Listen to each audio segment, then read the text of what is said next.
ಪ್ಲಾಟ್ಫಾರ್ಮ್ಗೆ ಇರುವ ಸಿಟಿ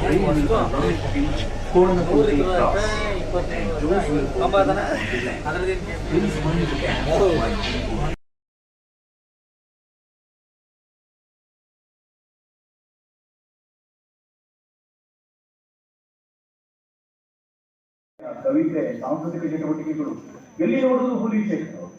ಯಾವುದೇ ಕಾರ್ಯಕ್ರಮ, ಸಾಹಿತ್ಯ ಸಮ್ಮೇಳನ ಇರಲಿ, ಕವಿಗೋಷ್ಠಿ ಇರಲಿ, ಸಾಂಸ್ಕೃತಿಕ ಕಲಾಪಗಳಿರಲಿ, ಹುಲಿಶೇಖರ್ ಇರಲೇಬೇಕು. ತೆಳ್ಳಗೆ ಅವ್ರ ಹ್ಯಾಂಗರ್ ಅಂದ್ರೆ ಕುರ್ತಾ ಅವ್ರನ್ನ ಹಾಕೊಂಡಿರ್ತಿತ್ತೋ, ಇವ್ರು ಕುರ್ತಾ ಹಾಕೊಂಡಿರ್ತಿತ್ತೋ ಅಂತ ಕನ್ಫ್ಯೂಸ್ ಹುಟ್ಟಿಸ್ಬಿಟ್ಟು ತೆಳ್ಳಗಿದ್ರು. ಆದ್ರೆ ಅಷ್ಟೇ ಒಂದು ನಕ್ಷತ್ರ ಕಡ್ಡಿ, ಹಾಗೆ ನಾವು ನಕ್ಷತ್ರ ಕಡ್ಡಿ ಅಂತೀವಲ್ಲ, ಆ ಥರ ಯಾವಾಗಲೂ ಒಂದು ಚಿನ್ಕುರುಳಿ ಥರ ಒಂದು ಕಿಡಿಗಳನ್ನ ಸೂಚಿಸ್ತಾ ಇದ್ರು. ಆದರೆ ಅವರಲ್ಲಿ ಒಂದು ಒಂದು ಒಂದು ಶಾಂತತೆ, ಒಂದು ಪ್ರಶಾಂತತೆ, ಒಂದು ಸಾಕ್ಷಿ ಪ್ರಜ್ಞೆಯ ಶಾಂತತೆ. ಎಂಥ ರಂಗಭೂಮಿಯ ಕಲಾವಿದರಲ್ಲೂ ಕೂಡ ಒಂದು ರೀತಿಯ ಬಹಿರ್ಮುಖತೆ ಇರ್ತದೆ ವ್ಯಕ್ತಿತ್ವದಲ್ಲಿ. ಅತಿಯಾಗಿ ಅವನು ಬಹಿರ್ಮುಖಿ ಆಗ್ತಾ ಹೋಗ್ತಾನೆ, ಪ್ರತಿಯೊಂದನ್ನು ವಾಚ್ಯ ಮಾಡ್ತಾ ಹೋಗ್ತಾನೆ, ಪ್ರತಿಯೊಂದನ್ನು ಆಂಗಿಕದಲ್ಲಿ ಹೇಳ್ತಾ ಹೋಗ್ತಾನೆ. ಆದರೆ ಹುಲಿಶೇಖರಲ್ಲಿ ರಂಗಭೂಮಿಯ ಅಪ್ರತಿಮ ಸಂವೇದನೆ ಇದ್ದು ಕೂಡ ಆ ರೀತಿಯ ವಾಚ್ಯ ಆಂಗಿಕತೆಯನ್ನು ನಾನು ಅವರಲ್ಲಿ ನೋಡಲಿಲ್ಲ. ನಮ್ಮ ಸಣ್ಣ ನಾಟಕಗಳನ್ನ ಬರೆದು ಹಾಗೆ ಇಟ್ಕೊಂಡಿದ್ರೆ ಜನರಿಗೆ ಮುಟ್ತಾ ಇರಲಿಲ್ಲ. ಅದನ್ನ ರಂಗ ನಿರ್ದೇಶಕರು ಅದನ್ನ ಸೃಜನಾತ್ಮಕವಾಗಿ ಪ್ರೇಕ್ಷಕನ ಮನಮುಟ್ಟುವಂತೆ ಮಾಡಿದ್ರು ರಂಗ ನಿರ್ದೇಶಕರು. ಹಾಗಾಗಿ ಅವರ ಪಾತ್ರ ಇಲ್ಲಿ ದೊಡ್ಡದಾಗುತ್ತೆ. ಅವರಿಗೆಲ್ಲರಿಗೂ ನನ್ನ ತುಂಬ ಹೃದಯದ ಧನ್ಯವಾದಗಳು.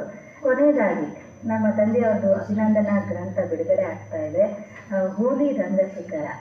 ಇದು ಅಭಿನಂದನಾ ಗ್ರಂಥ ಅಂದರೆ ಲೇಖಕರಿಗೆ ರಿಟೈರ್ಮೆಂಟ್ ಅನ್ಕೊಂಡ್ಬಿಡ್ತಾರೆ. ಖಂಡಿತ ಇದು ರಿಟೈರ್ಮೆಂಟ್ ಆಗಬಾರ್ದು.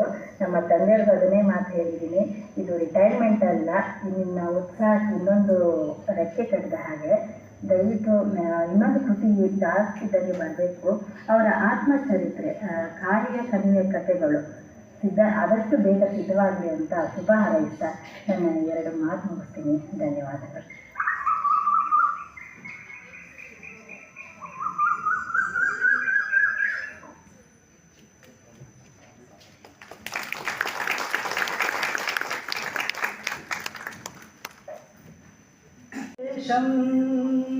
परब्रह्मरूपं गणेशं भजे मां, परब्रह्मरूपं गणेशं भजे मां.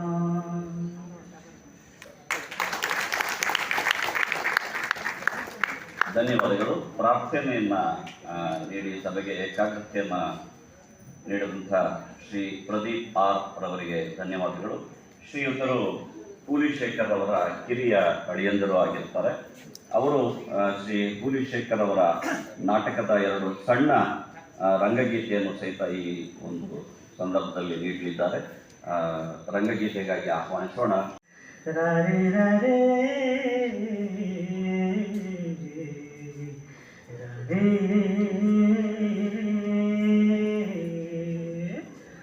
ಗುಡ್ಡದ ಮ್ಯಾಲಿನ ಚಂದಪ್ಪ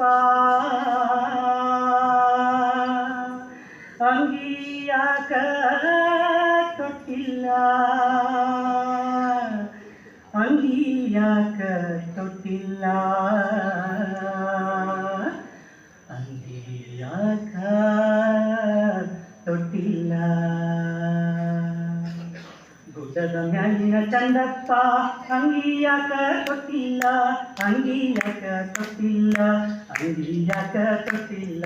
ಅಪ್ಪ ಜಾತ್ರೆಗೆ ಹೋಗ್ಯಾನ ಹೊಡಮಳ್ಳಿನೂ ಬಂದಿಲ್ಲ, ಅಪ್ಪ ಜಾತ್ರೆಗೆ ಹೋಗ್ಯಾನ ಹೊಡಮಳ್ಳಿನೂ ಬಂದಿಲ್ಲ. ಆನಿ ಮ್ಯಾಲ ರೊಕ್ಕ, ಆನಿ ಮ್ಯಾಲ ರೊಕ್ಕ ಹೇಳಿಕೊಂಡು ಹೋಗ್ಯಾನ. ಗುಡ್ಡದ ಮ್ಯಾಲಿನ ಚಂದಪ್ಪ ಅಂಗಿಯಾಕ ತೊಟ್ಟಿಲ್ಲ, ಅಂಗಿಯಾಕ ತೊಟ್ಟಿಲ್ಲ, ಅಂಗಿಯಾಕ ತೊಟ್ಟಿಲ್ಲ. ಅವ್ವ ತವರಿಗೆ ಹೋಗ್ಯಾಳ ಹೊಡಮಳ್ಳಿನೂ ಬಂದಿಲ್ಲ, ಅವ್ವ ತವರಿಗೆ ಹೋಗ್ಯಾಳ ಹೊಡಮಳ್ಳಿನೂ ಬಂದಿಲ್ಲ. ನೇಕಾರಪ್ಪ ಸಿಕ್ಕಿಲ್ಲ, ನೇಕಾರಪ್ಪ ಸಿಕ್ಕಿಲ್ಲ, ಕಾಯ್ಕೊಂಡಲ್ಲಿ ಕುಂತಾಳ, ನೇಕಾರಪ್ಪ ಸಿಕ್ಕಿಲ್ಲ, ಕಾಯ್ಕೊಂಡಲ್ಲೇ ಕುಂತಾಳ, ಅಲ್ಲೇ ಕುಂತಾಳ, ಇನ್ನೂ ಕುಂತಾಳ, ಗುಡ್ಡದ ಮ್ಯಾಲಿನ ಚಂದಪ್ಪ ಅಂಗಿಯಾಕ ತೊಟ್ಟಿಲ್ಲ, ಅಂಗಿಯಾಕ ತೊಟ್ಟಿಲ್ಲ, ಅಂಗಿಯಾಕ ತೊಟ್ಟಿಲ್ಲ. ತರ್ತೇನಂದ ಮಾವ ಇನ್ನು ಕುದುರೆ ಬಿಟ್ಟು ಇಳಿದಿಲ್ಲ, ತರ್ತೇನಂದ ಮಾವ ಇನ್ನು ಕುದುರೆ ಬಿಟ್ಟು ಇಳಿದಿಲ್ಲ. ಹೆಡಗಿ ತುಂಬ ಬಂಗಾರ ತುಂಬಿಕೊಂಡು ನಿಂತಾನ, ಹೆಡಗಿ ತುಂಬ ಬಂಗಾರ ತುಂಬಿಕೊಂಡು ನಿಂತಾನ.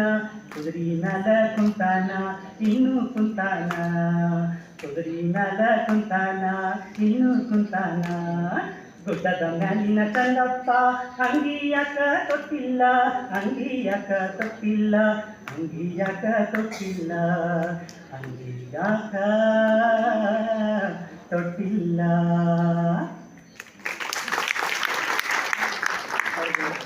ಇನ್ನೊಂದಿದೆ ರಾಕ್ಷಸ ನಾಟಕದ್ದು.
ಕೋರ್ತಾ ಇದ್ದೇನೆ.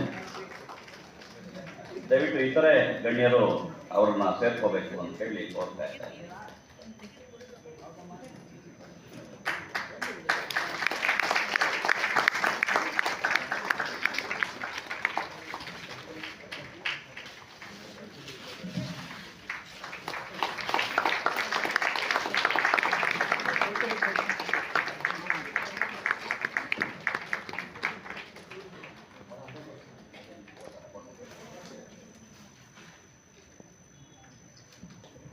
ದಯವಿಟ್ಟು ಎಲ್ಲ ಒಂದು ಪ್ರತ್ಯೇಕಪಡಿಸೋ ಹಾಗೆ ಫೋಟೋ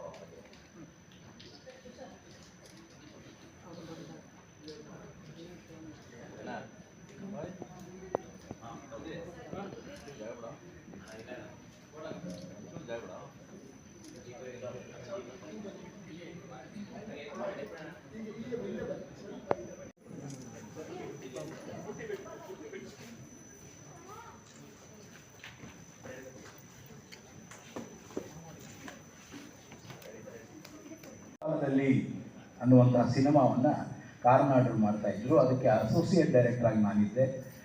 ದಾಂಡೇಲಿನಲ್ಲಿ ಶೂಟಿಂಗು. ಅದು ಯಾವುದು ಸಿಂತೇರಿ ರಾಕ್. ಮೊಟ್ಟ ಮೊದಲ ಬಾರಿಗೆ ದಾಂಡೇಲಿ ಫಾರೆಸ್ಟನ್ನು, ಕಾಳಿ ಪ್ರಾಜೆಕ್ಟನ್ನು, ಇವುಗಳನ್ನೆಲ್ಲ ನೋಡುವಂತಹ ಭಾಗ್ಯ ನನಗೆ. ಅದರ ಸುತ್ತಮುತ್ತ ಶೂಟಿಂಗ್ ಮಾಡುವಂತಹ ಭಾಗ್ಯ. ಅಂತಹ ಕಾಲಘಟ್ಟದಲ್ಲಿ ಇದ್ದಕ್ಕಿದ್ದಾಗೆ ಅಲ್ಲೊಂದು ಜೋಕುಮಾರ ಸ್ವಾಮಿ ನಾಟಕ ಆಗ್ತಾ ಇದೆ 74ರಲ್ಲಿ. ಆ ನಾಟಕ ಆದಮೇಲೆ ಜೋಕುಮಾರ ಸ್ವಾಮಿ ತಂಡವೇ ಆಯಿತು ಅನ್ನೋದು ನಂತರ ಗೊತ್ತಾಗಿದೆ. ಅದಕ್ಕೆ ಮೂಲ ಕಾರಣ ಹುಲಿಶೇಖರ್. ಕಾಡಿನ ಮಧ್ಯೆ ಅಲ್ಲೆಲ್ಲೋ ಒಂದು ರಂಗ ಸಂಸ್ಕೃತಿಯನ್ನು ಹುಟ್ಟುಹಾಕಿ ಆ ರಂಗ ಸಂಸ್ಕೃತಿಯ ಮುಖಾಂತರ ಒಂದು ಸಾಂಸ್ಕೃತಿಕ ಮೊಜಲನ್ನು ಪ್ರಾರಂಭ ಮಾಡಿದಂತಹ ವ್ಯಕ್ತಿ. ರಂಗಭೂಮಿಯ ಸಂಸ್ಕೃತಿ ಬಹಳ ದೊಡ್ಡ ಮಟ್ಟದಲ್ಲಿ ಕನ್ನಡ ಭಾಷೆಯಲ್ಲಿ ತನ್ನದೇ ಆದಂತಹ ಹೆಜ್ಜೆ ಗುರುತುಗಳನ್ನು ಮೂಡಿಸಿದೆ.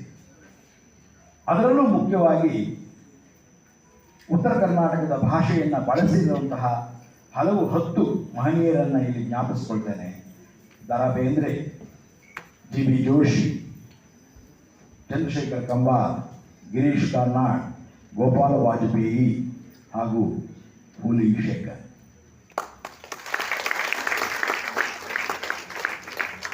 ಕಾರಣ ಇಷ್ಟೇ,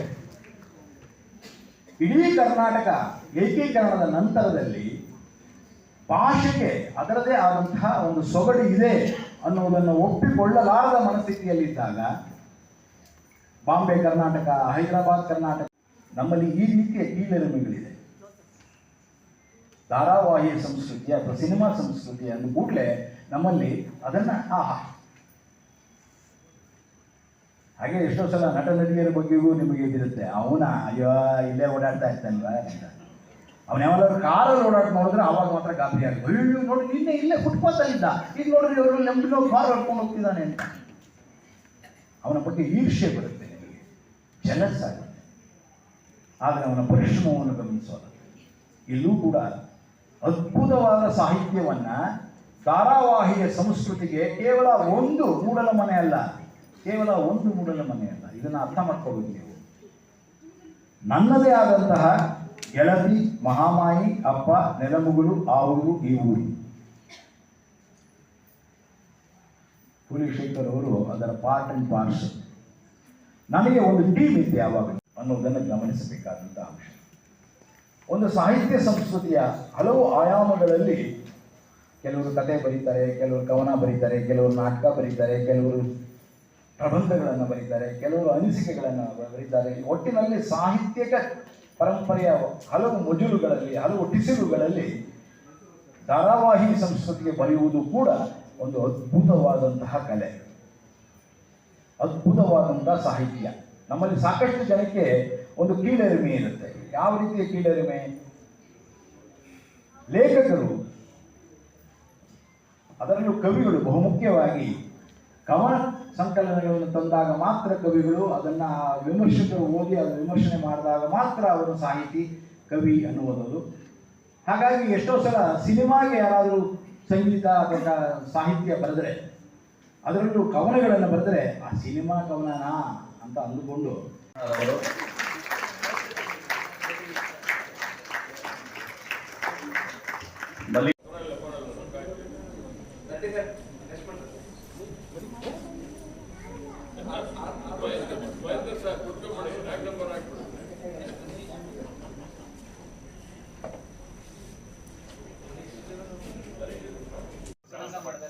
ಮೂಲೆಗಳು ಮುಖ್ಯ ಆಳಗಳ ಬಗ್ಗೆ ಯೋಚನೆ ಮಾಡುವಂತೆ